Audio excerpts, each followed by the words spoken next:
안녕하세요. 저는 올해 33살이 되는 여자입니다. 요즘같이 어려운 이 시기에 잘 버티며 지내고 계신가요? 남들은 코로나 덕분에 피해를 입었다고 말하던데 저는 코로나 덕분에 새 인생을 살게 되었으니 참 웃어야 하는 건지 울어야 하는 건지 잘 모르겠네요. 저는 결혼을 앞두던 새 신부였습니다. 코로나가 심해지기 시작하면서 제 결혼 날짜는 차일피일 미뤄졌고 결국 동거를 하되 결혼식은 코로나가 조금 잠잠해지면 올리기로 하였어요. 그래서 저희는 신혼집에서 먼저 함께 지내는 걸 시작했습니다. 남자친구는 저보다 2살 많았는데 참 자상한 사람이었죠. 그래서 꿈에도 몰랐습니다. 제 남편이 될 사람이 그런 쓰레기만도 못한 기란 사실을 말입니다. 저희는 결혼식장 날짜를 연기하고 혼인신고만 안 했지 웨딩 촬영도 살림살이 준비도 다 끝낸 상태였습니다. 그랬던 저희는 8년이란 연애 생활에 종지부를 찍었습니다. 살림을 합치게 되면서 저희 지역에서 코로나 감염자가 급격하게 증가하게 되었고 저는 재택근무로 변경이 되었습니다. 아무래도 지역 자체가 고위험이다 보니 자가 격리랍시고 몇 주씩 집에만 머무르게 되었고 컴퓨터로 일을 하게 되었습니다. 현장 근무에서 재택근무로 변경이 되면서 전 집에만 있었고 그래서 이런 일을 겪게 된 것 같아요. 처음 가진 저희의 신혼생활은 정말 행복했습니다. 세상의 모든 것이 아름다웠고 이렇게 행복해도 되나 싶을 정도였죠. 이 행복이 사라질까 두렵기도 했었어요. 그렇게 행복했던 하루하루가 지속되어 오던 어느 날이었습니다. 저희 신혼집에 법원으로부터 우편물이 하나 왔더군요. 법원에서 올 리가 없는데 무슨 일인가 싶어서 열어보니 그곳엔 제가 상간녀로 고소가 되어 있었습니다. 저는 믿기지 않았고 두 눈이 휘둥그레졌죠. 그리고 이게 무슨 영문인가 싶어서 아리송한 그때였습니다. 제게 모르는 번호로 전화 한 통이 걸려오더군요. 전화를 받았습니다. 여보세요? 거기 김진순 씨 댁 맞나요? 네, 누구시죠? 와, 생각보다 뻔뻔하네. 오늘 법원에서 고소장 날라갔을 건데 혹시 전화 받으시는 당신이 받으셨나요? 누구신데 그러시나요? 누구신데 그러시나요? 어이가 없네. 저 김진수 씨 와이프 되는 사람입니다. 저는 무슨 영문인지 몰랐습니다. 혹시 제게 상간자 소송을 거신 분이신가요? 라는 제 질문에 상대방 여성분은 씩씩거리며 대답했어요. 네, 그쪽이 지금 내 남편하고 바람 피고 있잖아요. 오고 가는 날카로운 말 속에 저와 상대방 여자분은 말이 통하지 않는다는 걸 느꼈고 얼굴을 보고 만나기로 했죠. 다음날 약속 장소로 가니 늘씬하고 예쁜 여성분이 절 표독스럽게 노려보고 있더군요. 그렇게 저희 두 여자의 이야기는 시작되었습니다. 아니, 헷갈리신 거 아닌가요? 저는 진수 씨랑 내년에 결혼을 약속한 사람입니다. 불륜이라뇨, 상간자라뇨. 진짜 일면식도 없는 사람한테 이게 뭐 하는 짓입니까? 법적으로 대응해 드려요? 저는 자리에 앉기도 전에 소리를 빽 질렀습니다. 그런데 그 여자 입에서 나오는 말에 저는 경악을 금치 않을 수 없었습니다. 뻔뻔하긴. 야, 나는 진수 씨랑 10년 전에 결혼했어. 알아? 우리 사이엔 애도 둘이나 있다고. 네가 남의 가정 파탄낸 주제에 지금 어디서 큰 소리야? 큰 소리는. 네? 아니 진짜 무슨 말씀이세요? 저 진수 씨랑 8년 만났어요. 진수 씨가 결혼하다뇨. 제가 지르는 소리를 끝으로 저와 상대방은 뭔가 말이 안 맞는다는 생각을 서로 했고 저희 테이블엔 침묵이 흘렀습니다. 우리 흥분을 가라앉히고 차분히 얘기 좀 하죠. 라는 제 제안을 그 여자는 받아들였어요. 이야기의 전말은 이러했습니다. 그 상대방 여자분 이름은 미희였습니다. 미희 씨는 저보다 1살 더 많았고 대학교 시절에 제 남자친구와 사랑에 빠져 아이를 가지게 되었다고 합니다. 그렇게 임신과 출산 그리고 육아로 인해 대학교도 자퇴하게 되었다고 합니다. 미희 씨는 24, 제 남자친구는 25이란 어린 나이에 바로 결혼을 했고 아이를 낳았다고 합니다. 하지만 2년 뒤 남편이 대학교 졸업과 동시에 제가 사는 지역에 취업을 하게 되면서 둘은 주말 부부로 생활했다고 해요.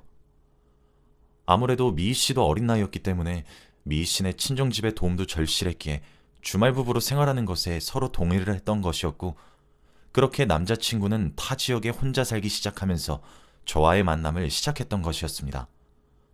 게다가 미희 씨와 남자친구 사이에는 아이가 2명 있었는데 그중 둘째는 저와 연애를 한 지 3년 차가 되던 해에 태어났더군요. 진짜 듣는 내내 너무 어이가 없어 화도 안 나더라고요. 그러다 저와 결혼 이야기가 슬슬 나오기 시작하자 저와 혼인신고를 하기 위해 미희 씨와의 결혼 생활을 청산해야 할 필요성을 느꼈고, 미희 씨에게 협의 이혼을 하자고 이혼 신청서를 들이밀었다고 합니다. 미희 씨는 갑작스런 이혼 제안에 정신이 혼미해졌고 무작정 남자친구를 잡기 시작했다고 해요. 자신이 다 고치겠으니 이혼은 하지 말자, 다시 생각해보자, 부부 상담이라도 받아보고 생각해보자 등등 미친 듯이 말렸지만 당연히 남자친구는 꿈쩍도 하지 않았고, 바로 그 타이밍에 미희 씨는 남자친구의 소지품에서 제 흔적을 찾아내게 되었습니다. 하루는 주말에 잠깐 들린 남편에게서 낯선 향수 냄새가 났고, 설마 하는 마음에 휴대폰을 뒤져보니 저와의 애정 넘치는 카톡방이 보였다고 해요. 그리고 남편의 공인인증서로 로그인을 했더니 카드 내역이 장난 아니었던 거죠. 그렇게 미희 씨는 바로 변호사를 상담하러 갔고 제게 상간자 소송을 걸었던 거였습니다. 아무래도 저는 원래 회사를 계속 다니고 있었는데 코로나로 인해 재택근무를 하기 위해 매일 집에만 붙어 있다 보니 제 남자친구는 평소처럼 미희 씨에게 제대로 연락하거나 만나질 못했고, 그 결과 긴 꼬리가 밟혔던 거였어요. 이제까지는 제가 출근하거나 야근하거나 하면서 집을 잘 비우기도 했고, 남자친구도 코로나가 터지기 전에 야근이다 회식이다 핑계대며 와이프와 아이를 보러 갈 수 있었던 것 같더라고요. 저는 미희 씨의 말을 그 자리에 듣고 있으면서도 믿기지가 않았습니다. 제대로 믿지 못하겠다고 말을 하니 미희 씨는 둘 사이에서 태어난 아이 2명의 사진과 결혼 날짜가 적혀있는 결혼사진, 그리고 양가 부모님을 모시고 간 효도여행 사진 등을 차례차례 제게 보여주기 시작했습니다. 그 사진들 속에 함께 찍힌 남자는 분명 제 남자친구가 맞았고, 남자친구의 부모님 또한 제가 알던 사람이었습니다. 저는 정말 까맣게 아무것도 몰랐던 거였습니다. 제 반응을 보고는 미희 씨도 그러더군요. 작정하고 속였나 보네. 그쪽은 낌새가 이상하지 않았어요? 어떻게 아무것도 눈치를 못 챌 수가 있어요? 라고 하더군요. 일단 먼저 죄송합니다. 정말 몰랐어요. 아니, 상상도 못했다고요. 결혼한 것도 모자라 아이까지 있다뇨. 가정이 있을 거라곤 정말 생각지도 못했습니다. 제 말에 미희 씨는 의심의 눈초리로 절 쳐다보았고, 저는 제 결백을 증명하기 위해 사진첩을 뒤져 보여주며 얘기했어요. 프로포즈도 오빠가 했고 신혼집도 오빠가 계약했어요. 저에겐 주말마다 본가에 내려가서 부모님과 함께 있어야 한다고, 부모님이 엄하시니까 주말만 전화하는 것 좀 양해해달라고 했고요. 그리고 상견례도 하고 양가 부모님끼리 따로 만나기도 했어요. 만약에 오빠가 결혼했다면 제가 그랬겠어요? 정말 까맣게 몰랐습니다. 오빠네 부모님도 미희 씨 언급조차 하지 않았다고요. 정말 미안해요. 정말 몰랐어요. 정말 죄송합니다. 제가 내민 증거물들을 미희 씨는 아무 말 없이 물끄러미 쳐다보며 한 장씩 넘겨보더니 이내 큰 눈에 눈물이 맺혔습니다. 제게 프로포즈를 하는 동영상을 보고는 오열을 하더군요. 촛불길을 깔아놓고 제게 장미꽃 한 다발을 건네며 결혼하자는 영상이었어요. 저희 둘은 그렇게 커피 한 잔씩을 눈앞에 두고 한참 동안 정적 속에 있어야 했죠. 제 증거 사진과 영상들을 보면서 훌쩍이는 와이프를 제가 달래는 모습도 어찌 보면 참 우스우니까요. 얼마나 한참의 시간이 흘렀을까.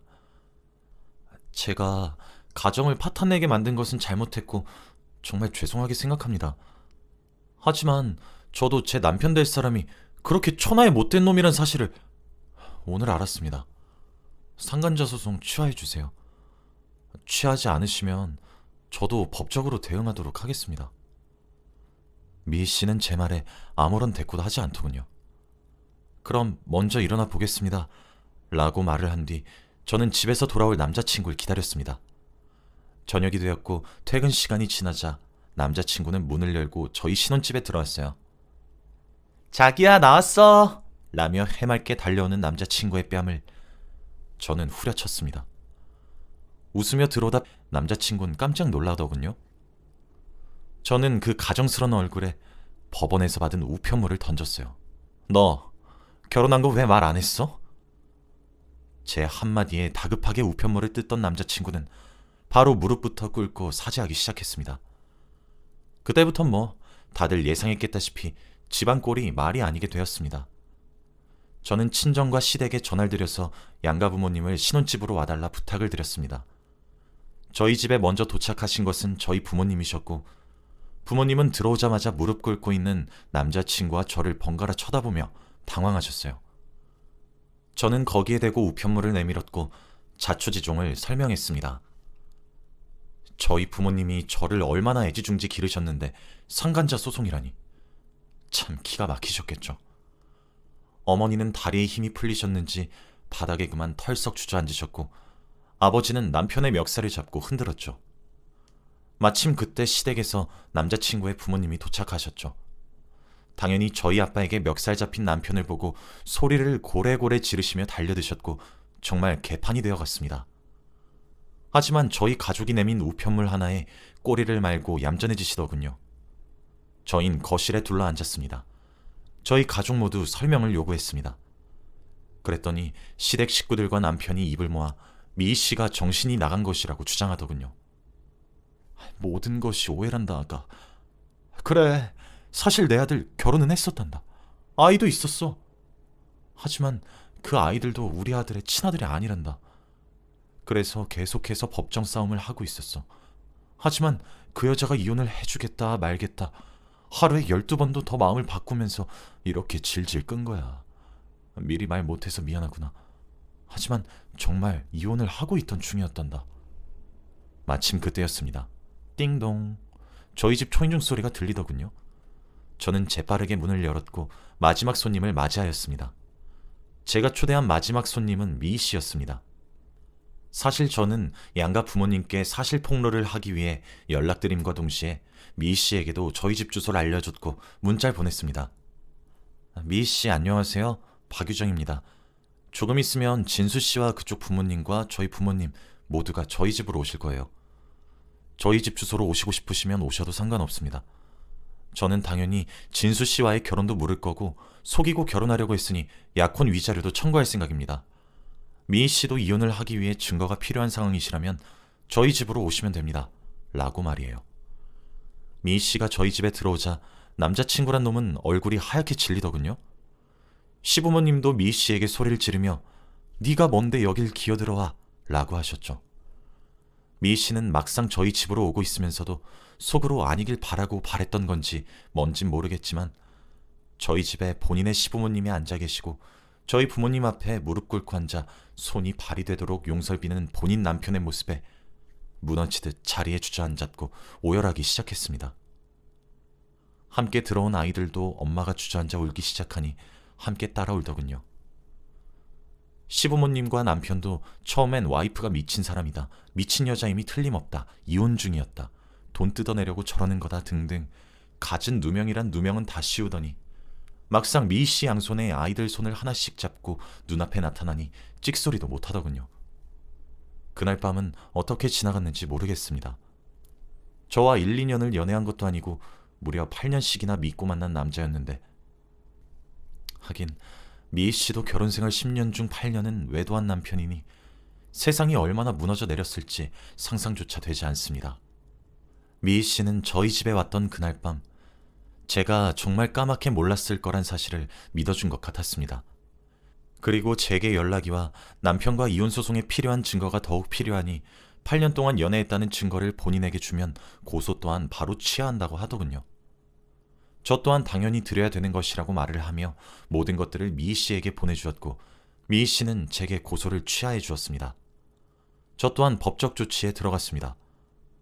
변호사님께서도 이 정도면 사기 결혼이었다고 하시면서 약혼 취소에 대한 위자료를 청구할 수 있다고 하더군요. 약혼 파탄의 이유는 전적으로 제 남자친구에게 있었으니 위자료와 더불어 모든 위약금도 청구할 수 있었습니다. 시간이 몇 달 흐르자 저는 신혼집까지도 팔아치워 모든 것을 정리했고 8년의 세월을 위로받기엔 지극히 적은 금액이지만 3천만 원의 위자료와 제가 결혼을 하기 위해 보낸 예단까지 전부 돌려받을 수 있었습니다. 저와 법적 다툼이 완료되었던 순간 미희 씨도 법적 다툼이 끝났나 보더라고요. 당연히 미희 씨의 승소로 말이죠. 위자료와 재산 분할, 그리고 양육권까지 가져갔다고 하더라고요. 미희 씨가 재판에서 이겼던 날 제게 전화 한 통이 걸려왔습니다. 유정수 씨, 접니다. 이미요. 오늘 저 그 사람과 깨끗하게 정리한 날이에요. 저도 왠지 잘 모르겠지만 유정 씨한테 알려드려야 될 것 같아 연락드렸습니다. 유정 씨가 보내준 자료들 덕분에 재판은 저한테 매우 유리하게 끝이 났어요. 이건 감사하다고 해야 될 것 같네요. 오늘 그 사람에게 8년이나 외도할 거라면 차라리 그때부터 이혼을 하지 그랬냐고 물었더니 그 사람이 저더러 자기도 남들처럼 살고 싶어서 그랬다고 하더군요. 저희 집과 달리 유정 씨네 부모님은 화목하고 다정하고 노후도 마련된 그런 안정적인 처가댁이어서 좋았다고 하면서요. 참 씁쓸하네요. 아무튼 여러모로 감사했습니다. 잘 지내시길 바랄게요. 앞으로는 저희 2번 다시 만나지 말아요. 그럼 이만 끊을게요. 미희씨, 씁쓸해하지 마세요. 아이들을 위해 힘내셔야죠. 저희가 이번 악연으로 엮여 2번 다시 보고 싶지 않은 인연이 되었지만 전 미희씨 앞날을 응원하겠습니다. 이제 행복하시길 바랄게요. 그렇게 저희 둘은 전화를 끊었습니다. 지금 생각해보면 혼인신고도 결혼식도 어떻게든 미루려고 했던 남자친구의 모습에 왜 전 아무런 의심도 하지 않았는지 의아할 때가 종종 있어요. 저나 미희 씨나 근 10년에 가까운 긴 시간 동안 눈치를 못 챘던 것은 그 사람을 전적으로 믿어서겠죠. 아마 그 사람은 빚에 허덕이게 될 겁니다. 월급도 뻔한 사람이고 시댁도 그리 여유롭지 않은데 2명의 여자에게 위자료를 줘야 하고 심지어 미희 씨에겐 재산도 분할해줘야 하니까요. 저희 2 여자에게 줬던 상처에 비하면 3발의 피도 안 되겠지만 벌을 받아 참 다행이란 생각이 듭니다. 저에게만 그러는 것인지 아니면 미희 씨에게도 그러는 것인지는 알 수가 없습니다만 진수 씨는 제게 자꾸 연락을 해오고 있습니다. 사랑해서 그랬다. 널 놓치고 싶지 않아서 그랬다. 내가 어리석었다. 한 번의 기회를 주면 안 되겠냐. 등등. 제게 하루에 한 번씩은 꼭 부재중을 남겨놓더군요. 업무용으로 사용하는 번호라 바꾸기엔 너무 귀찮았는데 조만간 번호도 바꾸고 모든 질긴 인연을 딱 끊으려고 합니다. 그래서 저는 사람들이 코로나가 너무 싫다고 하지만 어쩌면 절 구해준 것은 코로나가 아닐까 하는 생각이 들곤 합니다. 제 이야기는 여기까지입니다. 아직 헤어짐의 충격이 가시지 않아서 아마 당분간은 남자의 남자도 쳐다보기 싫으네요. 언젠간 제게 좋은 인연이 찾아오게 되겠죠. 여러분들도 결혼할 상대라고 전부 다 믿지 마시고 항상 끊임없이 의심하세요. 그러지 않길 바라지만 생각보다 참 나쁜 사람일 수 있으니까요. 돌다리도 두들겨보고 건너란 말이 있잖아요. 저는 10번, 20번, 30번, 아니 어쩌면 그 이상을 두들겨도 또 두들겨 봐야 된다고 생각하게 되었습니다. 아마 다음 사람을 만나게 될 때는 무척이나 신중해질 것 같아요. 어쩌면 아무도 못 믿게 될지도 모르겠고요. 제 긴 이야기를 들어주셔서 정말 감사드리고 다들 행복하시길 바랍니다.